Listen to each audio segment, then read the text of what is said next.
Hello student, बहुत बहुत स्वागत है। यूपी बोर्ड कक्षा 12 की स्टूडेंट है और आपका पेपर कल है यानी कि 16 फरवरी हिंदी का है। तो आज की वीडियो काफ़ी इंपॉर्टेंट है। वीडियो को लाइक कर देना है, चैनल पर नए हैं तो सब्सक्राइब कर लीजिएगा। ऐसा ही आएगा आपका पेपर 2023 का। जैसे कि आज की इस वीडियो में दोनों पेपर्स का एनालिसिस करेंगे। इस पेपर को अच्छे से अगर पढ़कर जाते हैं तो आप एकदम 95 नंबर अचीव कर सकते हैं। देखिए, इससे पढ़कर आप 95 नंबर अचीव कर सकते हैं। अब देखिए, जैसा कि 2022 में पेपर हुआ था वैसा ही सेम इस बार भी 3 घंटे 15 मिनट का पेपर आएगा और 100 नंबर का ये पेपर होगा। क्या आप प्रीवियस ईयर पेपर्स को पढ़कर 95 मार्क्स अचीव कर सकते हैं? यस, कर सकते हैं, क्योंकि पिछले साल से ही जो क्वेश्चन पेपर हुआ था उसी में से आपका पेपर बनकर इस बार आने वाला है। तो ये दोनों क्वेश्चन पेपर को जरूर पढ़कर जाइएगा, काफ़ी इंपॉर्टेंट ये पेपर है। बहुत सारे बच्चे इससे पढ़ करके अच्छा नंबर पिछले साल भी लाए थे। तो ये वीडियो काफ़ी इंपॉर्टेंट है। दोनों पेपर को एनालिसिस करेंगे और इसका मतलब बताएंगे कौन सा क्वेश्चन इस बार रिपीट करने वाला है बार बार। तो ये काफ़ी इंपॉर्टेंट वीडियो है। सबसे पहले देखिए 302 DU कोड के पेपर को एनालिसिस करेंगे, फिर इसके बाद हम 302 DP कोड के पेपर को, ठीक है। तो एक एक क्वेश्चन पेपर बहुत ही इंपॉर्टेंट है, समझ लीजिए कैसा आएगा आपका भी पेपर। देखिए, यहाँ से स्टार्ट करेंगे। 2022 सामान्य हिंदी पेपर है, ठीक है ना। समय 3 घंटे 15 मिनट सेम और पूर्णांक जो 100 नंबर का, ओके। इसके बाद नोट जो दिया है पढ़ना बहुत जरूरी है। प्रारंभ की 15 मिनट परीक्षार्थियों को प्रश्न पत्र पढ़ने के लिए दिया गया है, तो इसको पढ़ लेना है आपको। निर्देश दिया इसमें दो, पहला नंबर कि संपूर्ण प्रश्न पत्र 2 खंडों में क में तथा खंड ख में विभाजित रहेगा। इसके बाद दूसरा कह रहा है कि सभी प्रश्न अनिवार्य है, यानी कि सभी प्रश्नों को करना जरूरी है। इसके बाद खंड जो क है इसमें 5 बहुविकल्पी मिलेंगे पहला क्वेश्चन में, ठीक है। चलिए इसमें पहले देखेंगे। क नंबर लिखा है कि पंडित प्रताप नारायण मिश्र द्वारा संपादित पत्रिका कौन सी है। तो इसमें देखिए मैं डायरेक्ट आंसर बताते चलूंगा। देखिए यहाँ पे जो है क्वेश्चन में ट्रिक भी कर दिया गया है पेन से, बच्चा ने जो किया है जिसका पेपर हुआ था।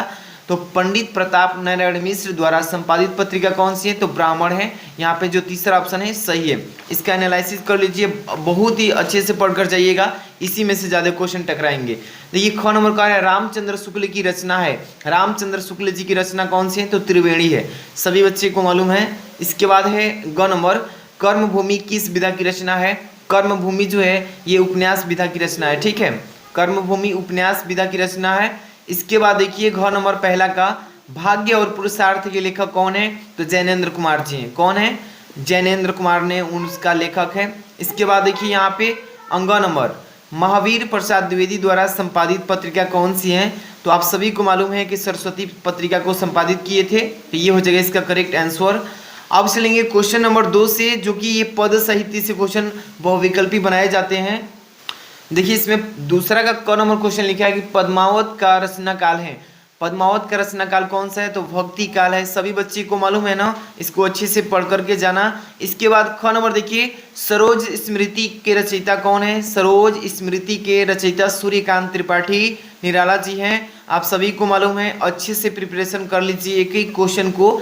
इसके बाद ग नंबर कह रहा है इसमें निम्नलिखित कवियों में से कौन छहवादी कवि नहीं है। इसमें देखिए पहला जो ऑप्शन दिया है नागार्जुन, ये हो जाएगा इसका करेक्ट आंसर, क्योंकि ये छहवादी युग के कवि नहीं है। नहीं तो यहाँ पे सुमित्रा नंदन पंत, जयशंकर प्रसाद, महादेव वर्मा, ये अलग अलग युग के हैं। इसके बाद यहाँ पे निम्न में से रीतिकाल के किस कवि ने वीर रस की रचना की है, तो इसमें से जो घनानंद हैं ये आपके रीतिकाल के कवि हैं, जो वीर रस के क्या किए थे, रचना किए थे। इसके बाद यहाँ पे पांचवा जो क्वेश्चन है अंग नंबर, ये लास्ट क्वेश्चन है। इसके बाद देखिए तार सप्तक के संपादक थे। तार सप्तक के संपादक कौन थे, तो सभी बच्चे को मालूम है कि अगेज जी थे, ठीक है ना। तो इसमें से पहला नंबर क्वेश्चन, दूसरा का 5 क्वेश्चन कर लिए। अब यहाँ से स्टार्ट होता है यह गद्यांश, जो कि बोर्ड एग्जाम में 10 नंबर का आता है, काफ़ी इंपॉर्टेंट है। और ये गद्यांश पढ़कर जाना अच्छे से, ये रिपीटेड क्वेश्चन है, बार बार पूछता है कि जन का प्रवाह अनंत होता है,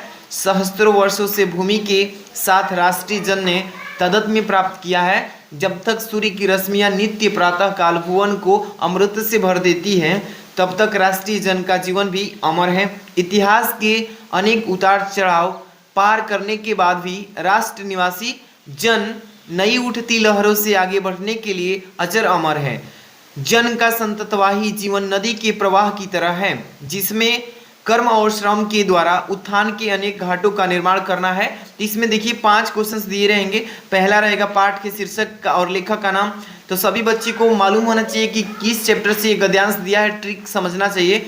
देखिए किसी भी गद्यांश में जो है ना, उसमें पाठ का चैप्टर का एक छोटा सा अंश या नाम जरूर देखने को मिलेगा, जिससे पहचान आ जाएगा कि किस पाठ से ये गद्यांश दिया गया है। तो सभी बच्चे को मालूम है राष्ट्र के स्वरूप, यानी कि राष्ट्र के स्वरूप वाला जो चैप्टर है उसी से इस गद्यांश को दिया है। जैसे कि राष्ट्रीय लिखा है ना, तो राष्ट्र के स्वरूप जो चैप्टर है उसको लिखे हैं कौन, तो वासुदेव सरगरवाल जी। तो ये 2 नंबर का आपने काम कर लिया पहला ही क्वेश्चन में, शीर्षक और लेखक का नाम बताकर। ठीक है, ऐसे ही पढ़कर जाना।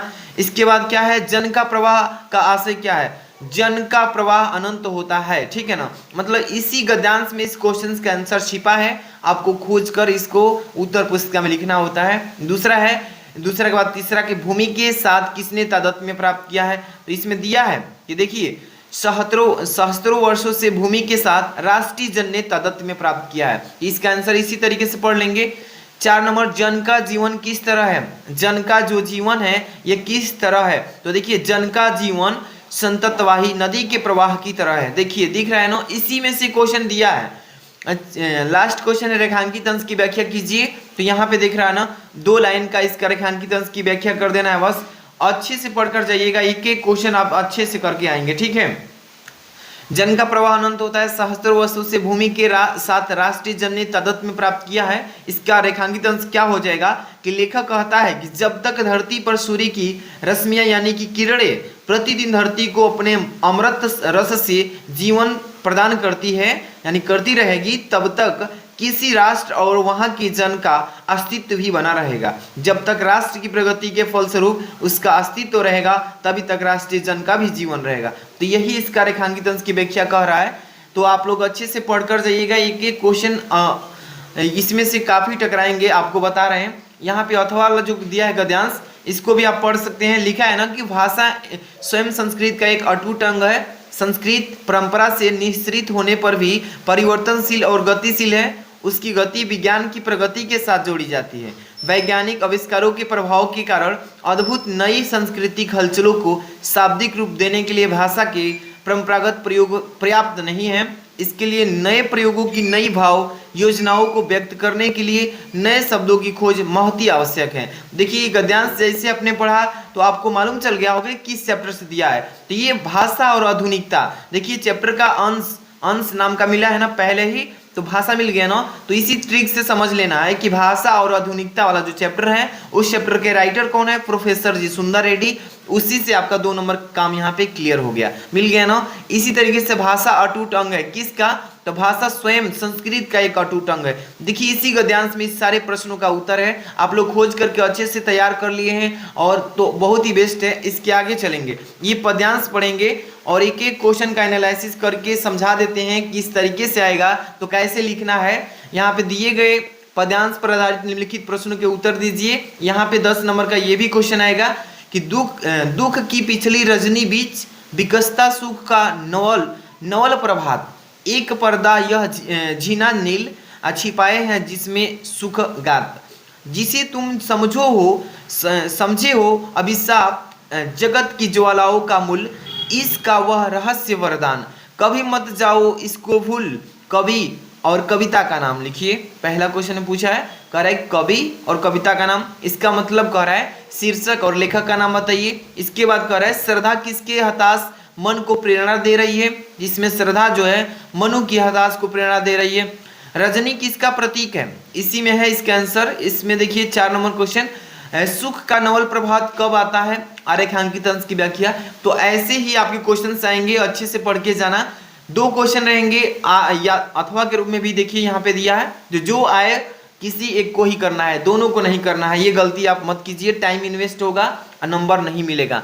सुख भोग, देखिए सुख भोग खोजने आते सब, आए तुम करने सत्य खोज, जग की मिट्टी के पुतले जन, तुम आत्मा के मन के मनोज, जड़ता हिंसा स्पर्धा में भर, चेतना हिंसा नम्र ओज। इसके बाद कह रहा है पशुता का पंकज बना दिया, तुमने मानवता का सरोज बना दिया, कह रहा है। तो ये जो है आपका पद्यांश, इसमें पद्यांश में क्वेश्चंस 5 रहेंगे कि कवि और शीर्षक का नाम बताइए, मानव नश्वर संसार में आकर किसकी खोज करता है, मनुष्य क्या है, सत्य की खोज करने कौन आया, और रेखांकित अंश की व्याख्या कीजिए। इसी तरीके से ये वाला पद्यांश अच्छे से पढ़कर जाना।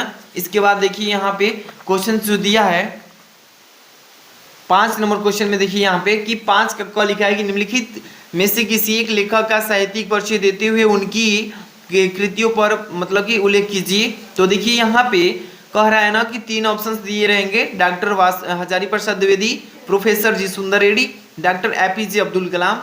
तीनों में से किसी एक के जीवन परिचय लिखेंगे, साहित्यिक परिचय भी लिखेंगे, तो 5 नंबर मिल जाएगा। अच्छे से पढ़कर जाइए। इसमें से मैं बता देता हूँ, आप डॉक्टर हजारी प्रसाद द्विवेदी का जीवन परिचय अच्छे से पढ़कर जाना, ये देखने को मिलेगा पेपर में।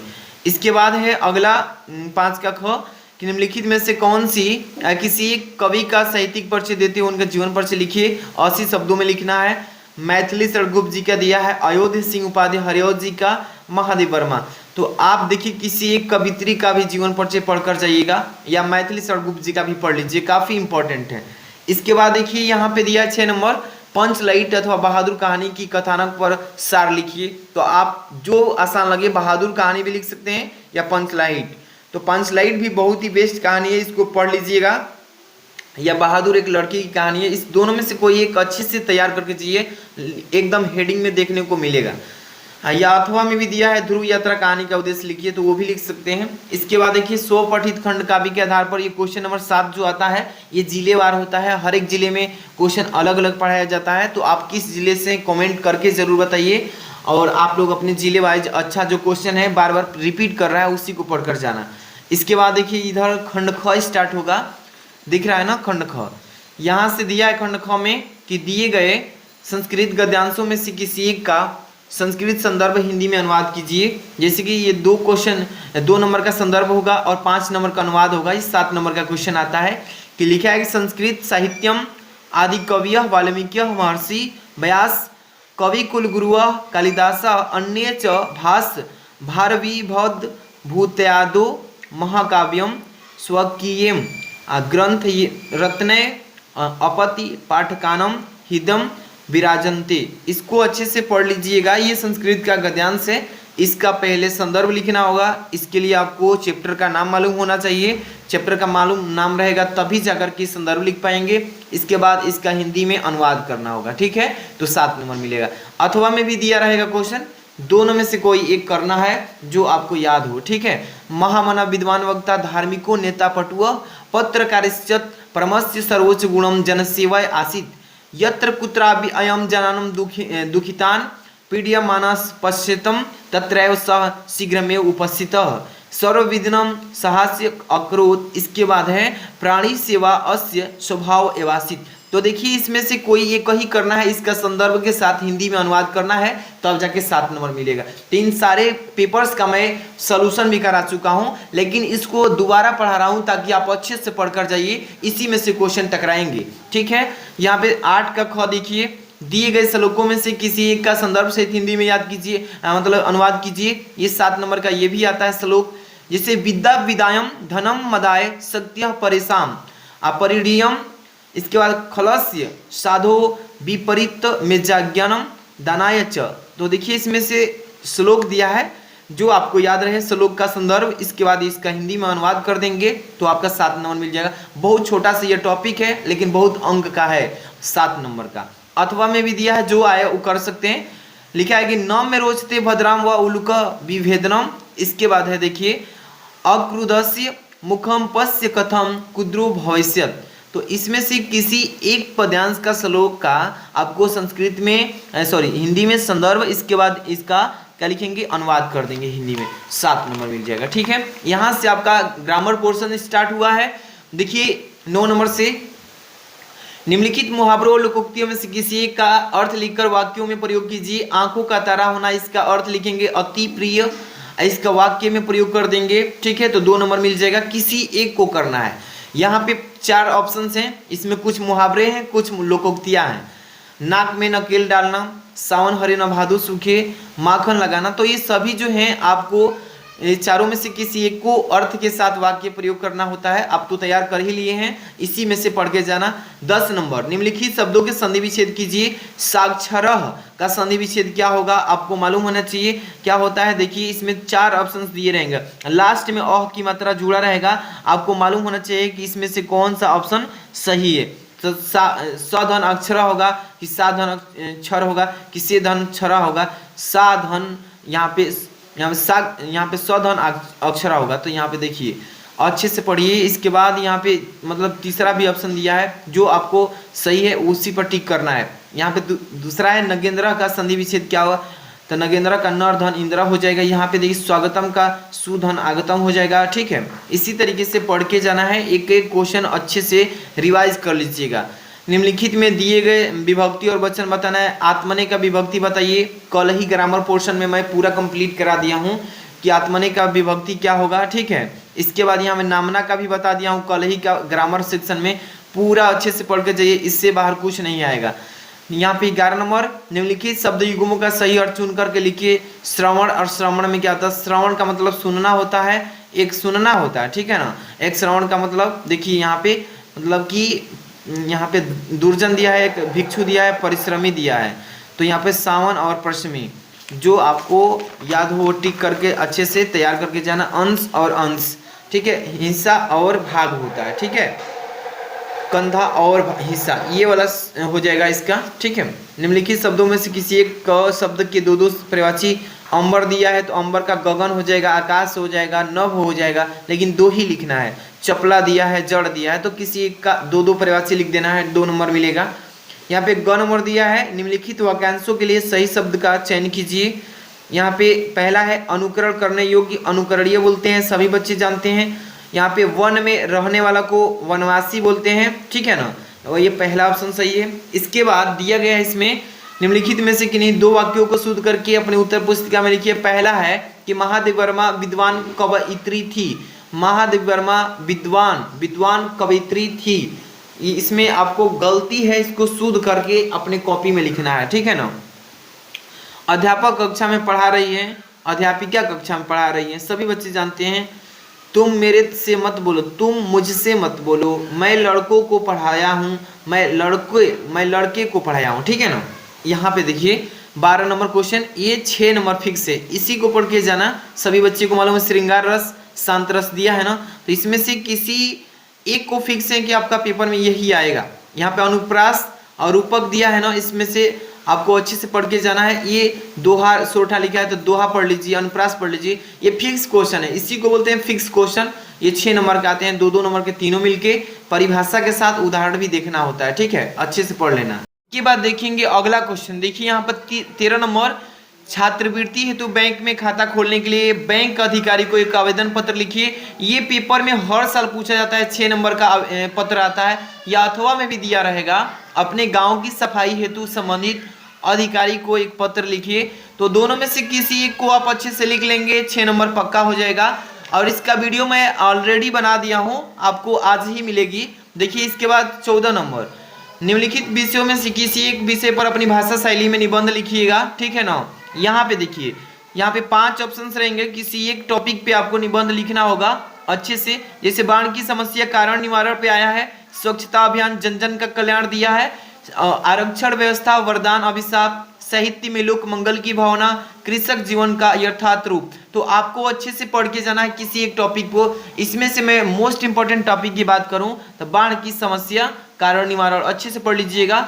स्वच्छता अभियान जन जन का कल्याण, ये दोनों टॉपिक काफी इंपॉर्टेंट है, अच्छे से पढ़ के जाना। तो इस पेपर में जो 302 डीयू कोड का है, इसको अच्छे से पढ़ लीजिए। इसके बाद है डीपी कोड, इसको भी थोड़ा देख लेते हैं। इसी में से काफी क्वेश्चन रिवीजन किए जाएंगे, रिपीट किए जाएंगे। देखिए इसमें 302 डीपी कोड है। सामान्य हिंदी 2022 3 घंटे 15 मिनट सेम इसमें भी है। पूर्णांक जो है सेम वही है। समय जो है 15 मिनट पेपर पढ़ने के लिए ठीक ही दिया है। इसमें जो 2 खंड में होंगे क ख सेम वही रहेगा, और 2023 में आएगा सेम ऐसा ही आएगा। तो अच्छे से पढ़ के जाना है। देखिए खंड क में पहले बहुविकल्पी क्वेश्चन करेंगे। इसमें पहला क्वेश्चन का क नंबर लिखा है कि डिप्टी कलेक्टरी के लेखक कौन है। डिप्टी कलेक्टरी के लेखक कौन है, तो सभी बच्चे को डायरेक्ट मैं आंसर बताते चलूंगा, टाइम इन्वेस्ट नहीं करना है, डायरेक्ट क्वेश्चन का आंसर बताएंगे, ठीक है। डिप्टी कलेक्टरी के लेखक अमरकांत जी हैं। कौन है? अमरकांत। सभी बच्चे को मालूम है पहले से, जो बच्चे तैयारी किए हैं उनका एग्जाम बहुत ही अच्छा जाएगा, और जो कुछ भी नहीं पढ़े हैं उन लोगों को मैं बता रहा हूं अच्छे से थोड़ा अभी भी रिवीजन कर ले, जो इंपॉर्टेंट क्वेश्चन है पेपर में हर साल आ रहे हैं उसको भी, ठीक है। ख नंबर क्वेश्चन देखेंगे पहला का, कि भारत की एकता के रचनाकार कौन है। भारत की जो एकता है इसकी रचना किसने किया था, तो वासुदेव सरगर्वाल जी किए थे। कौन? वासुदेव सरगर्वाल जी। इसके बाद अगला क्वेश्चन पहला का ग है, कि निम्नलिखित में से हजारी प्रसाद द्विवेदी की रचना यहाँ पे देखिए है, रचना कौन सी है? कल्प वृक्ष, स्फूर्योदय, कल्पलता। तो यही है कल्पलता जो है, ये प्रसाद जी की मतलब हजारी प्रसाद द्विवेदी जी की रचना है। इसके बाद ये घ नंबर क्वेश्चन है कि निम्नलिखित में से प्रोफेसर जी सुंदर रेड्डी रचना है। यहाँ पे मेरे विचार, साहित्य और समाज, लैंग्वेज प्रॉब्लम इन इंडिया, धरती के फूल। तो देखिए ये क्वेश्चन जो है गलती दिया है इसमें, एक मतलब कि इसलिए कहते हैं कि पेपर को अच्छे से पढ़ लीजिएगा। इस प्रश्न में देखिए क्वेश्चन में आपको गलती मिला है कि लिखा है ना कि निम्नलिखित में से प्रोफेसर जी सुंदर रेड्डी की रचना है, तो ये तीनों है, देखिए पहला दूसरा तीसरा, ये मतलब प्रोफेसर जी ने ही तीनों की रचना की है, लेकिन धरती के फूल ये नहीं है। क्वेश्चन में गलती क्या है कि निम्नलिखित में प्रोफेसर जी सुंदर रेड्डी की रचना नहीं छोड़ दिया है, इसमें है लिखेंगे, तो ये हो जाएगा धरती के फूल, ये सही है। और नहीं तो ये तीनों जो है प्रोफेसर जी सुंदर रेड्डी की रचना ही है। ये क्वेश्चन में गलती हुआ है, इसलिए कहा जाता है क्वेश्चन पेपर को पढ़ लीजिए अच्छे से, नहीं तो नंबर कटेगा। आप देखिए अगर इस ऑप्शन वाला क्वेश्चन को छोड़ देंगे ना तभी भी नंबर मिलेगा, क्योंकि क्वेश्चन ही गलती आया है। इसके बाद देखिए अंग नंबर, आरोहण प्रमुख स्वामी जी के साथ मेरा आध्यात्मिक सफर, इस पुस्तक के लेखक कौन है, तो डॉक्टर एपीजे अब्दुल कलाम जी हैं, ठीक है ना। अच्छे से पढ़कर जाइए, एक एक क्वेश्चन आप लोगों के लिए बहुत ही इंपॉर्टेंट है। 2 नंबर क्वेश्चन देखेंगे इसका, दूसरा का क लिखा है कि निम्नलिखित में से अयोध्या सिंह उपाध्याय हरिओ जी द्वारा लिखित महाकाव्य रचना है। तो देखिए महाकाव्यात्मक रचना पूछा है ना, तो इसमें से इसका करेक्ट आंसर बताना है, तो वैदेही वनवास हो जाएगा। कौन? वैदेही वनवास। अगला प्रश्न दूसरा का ख है, निम्नलिखित में से मैथिली षड्गुप्त की रचना है। मैथिली षड्गुप्त जी ने किसकी रचना की थी? सिद्धराज की, कानन कुसुम की। इसके बाद क्या है? उत्तरा है। इसके बाद है दीपशिखा। तो सभी बच्चे को मालूम है कि इसमें जो सिद्धराज है ये मैथिली षड्गुप्त जी के द्वारा रची गई रचना है। इसके बाद ग नंबर, अज्ञेय जी की को निम्नलिखित में से किस काव्य कृति का पर ज्ञानपीठ पुरस्कार मिला था? तो सभी बच्चे जानते हैं कि कितनी नावों में कितनी बार उन्हीं की रचना है, और इसी रचना पर उनको ज्ञानपीठ पुरस्कार भी मिला था, सम्मानित किया गया था उनको। इसके बाद घ नंबर, निम्नलिखित में से दिनकर की रचना है। दिनकर की रचना कौन सी है? परशुराम की प्रतीक्षा है, ये वाला उन दिनकर जी की है, ठीक है। इसके बाद है अगला क्वेश्चन दूसरा का अंग, हिमालय निम्नलिखित में से किसकी काव्य कृति है? हिमालय की बात किया है ना, तो ये हिमालय की बात आए तो महादेव वर्मा को लगा देना टिक, ठीक है ना। पांचों क्वेश्चन अटेम्प्ट कर लिए अच्छे से, अब गद्यांश में चलेंगे। एक एक क्वेश्चन आप सबके लिए बहुत ही महत्वपूर्ण क्वेश्चन हैं, ठीक है।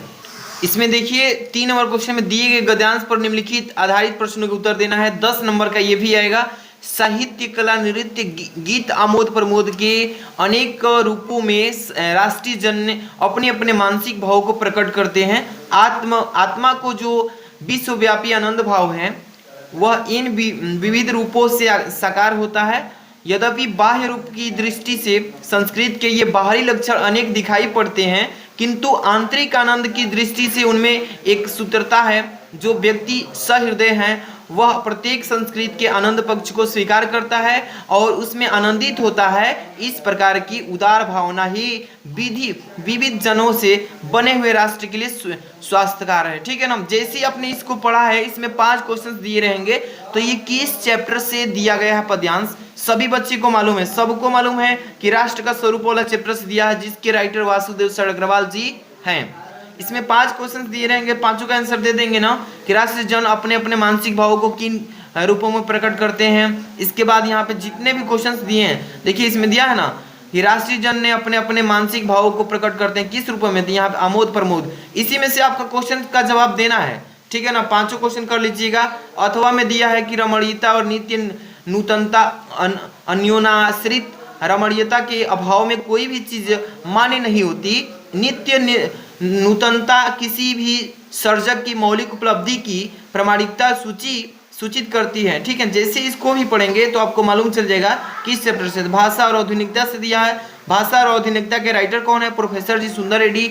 इसमें भी 5 क्वेश्चंस दिए रहेंगे, पढ़ लेंगे ना, बहुत ही अच्छे से इसको पढ़ के जाना। जो बच्चे पढ़ लिए हैं समझिए तैयारी पक्की है, 95 ला देंगे। छाप कर आना है कल, ठीक है ना। 4 नंबर क्वेश्चन दिए गए पद्यांश पर आधारित निम्नलिखित प्रश्नों के उत्तर दीजिए। 10 नंबर का ये भी क्वेश्चन रहेगा। इसमें देखिए कहते आते थे यही अभी नरदेही, माता न कुमाता पुत्र को पुत्र भले ही। अब कहे सभी यह हाय विरुद्ध विधाता, हाय पुत्र पुत्र ही रहे कुमाता माता। बस मैंने इसका बाह्य मात्र ही देखा, दृढ़ हृदय न देखा, मृदुल गात्र ही देखा, परमार्थ न देखा, पूर्ण स्वार्थ ही साधा, इस कारण ही तो हाय आज यह बाधा। युग युग तक चलती रहे कठोर कहानी, रघुकुल में भी थी एक अभागनी रानी। जैसे इसको पढ़ेंगे तो आपको मालूम चल जाएगा कि कैकेयी के अनुताप वाला चैप्टर से इसके लेखक मैथिली शरद जी हैं। ठीक है ना, तो अच्छे से पढ़ लीजिए। इसमें 5 क्वेश्चंस रहेंगे। नरदेही अभी तक क्या कहते आ रहे थे, युग युग तक क्या कठोर कहानी चलती रहेगी, 5 क्वेश्चंस कर लीजिएगा। अगर ये नहीं कर पाते हैं अथवा में भी क्वेश्चन अवेलेबल रहेगा, जो आए कर लीजिएगा। देखिए इसमें अथवा में भी क्वेश्चन दिया है, यह मनुज जो सृष्टि का श्रृंगार, ज्ञान का विज्ञान का आलोक का आगार, व्योम से पाताल तक सब कुछ इसे है श्रेय, पर न यह पश्चित मनुज का यह न उसका श्रेय, श्रेय उसका बुद्धि पर, चैतन्य उस पर जीत, श्रेय मानव की असीमित मानवों से मतलब प्रीत। इसको पढ़ेंगे जैसे ही तो आपको मालूम चल जाएगा कि इस चैप्टर से दिया है अभिनव मनुष्य से। इसके राइटर रामधारी सिंह दिनकर जी हैं। तो पढ़ेंगे जैसे ही इसमें आपको तो पहला क्वेश्चन का जवाब तो हो गया, 2 नंबर का काम। अब इसमें 5 क्वेश्चन रहेंगे, अच्छे से पढ़ करके इसका आंसर दीजिएगा। ये 5 नंबर कॉम में देखिए लेखक कवि का जीवन परिचय मिलेगा। तो लेखक में प्रोफेसर जी सुंदर रेड्डी, डॉक्टर हजारी प्रसाद द्विवेदी, वासुदेव सरगवाल। देखिए डॉक्टर हजारी प्रसाद द्विवेदी का हर एक कोड में आया हुआ है ना, तो अच्छे से पढ़कर गए होंगे तो छाप देंगे। कवि देखिए, कवि में अयोध्या सिंह उपाध्याय और सुमित्रा नंदन पंत, रामधारी सिंह दिनकर। तो आप रामधारी सिंह दिनकर को भी पढ़ सकते हैं या सुमित्रा नंदन पंत जो कवित्री है, इनका जीवन परिचय पढ़कर जाइएगा। इसके बाद देखिए ध्रुव तारा बहादुर, ये कहानी का सारांश लिखना है। अधिकतम 5 नंबर का ये आएगा, 80 शब्दों में लिखना है इसको। पंच लाइट बहादुर कहानी के उद्देश्य पर प्रकाश डालिए। तो कोई एक ही करना है जो आपको आता हो, ठीक है। ये 100 पठित खंड का भी तो सभी बच्चे जानते हैं, अलग अलग जिले में अलग अलग आता है। आपकी जिले में जो आ रहा है बार बार उसी को पढ़कर जाइएगा। आगे चलेंगे, देखिए खंड ख में जो है ये संस्कृत का गद्यांश दिया रहेगा। खंड ख में कि 8 का क कि दिए गए संस्कृत गद्यांशों में से किसी एक का 7 नंबर का ये क्वेश्चन आएगा। यथैव प्रकरणम जीवनम तथैव ते जीवनम स्यात् अमृत तत्व तु नासासि वितेन इति सा मात्री वाच येनम नमृता श्याम एकीमहम केन कुर्याम यदेव भगवान केवल मातृत्व साधनम जनाति तदेव में ब्रूहि यगवलक की वाच प्रिय न सती त्वम प्रिय भासते।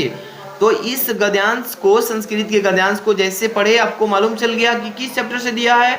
तो यहाँ पे आपको मालूम जब चल गया कि ये महामना ये जो है आपका सुभाषित रत्नानी उस चैप्टर से दिया। अब इसके संदर्भ लिखेंगे, हिंदी में अनुवाद भी करेंगे। अगर ये नहीं आता है तो इस अथवा वालों को भी कर सकते हैं। या लिखा है अतिथि प्रथम कल्पे जना एकम भीरापुम, तो इसको पढ़ेंगे। इसमें से जो आपको आए वो कर लीजिएगा, ठीक है। ये ख नंबर दिया है 8 का। दिए गए श्लोकों में से किसी एक संदर्भ सहित हिंदी में अनुवाद कीजिए। विद्या विदायम धनम मदाय शक्ति परेशान परिडयनाय। इसके बाद यहाँ पे देखिए खलस्य साधो विपरीत में ताजज्ञनम दानाय च रक्षणाय। तो आपको जो आए ना वो कर सकते हैं। अथवा में भी दिया है संदर्भ सहित इसका हिंदी में अनुवाद करना है। 7 नंबर का ये क्वेश्चन आता है।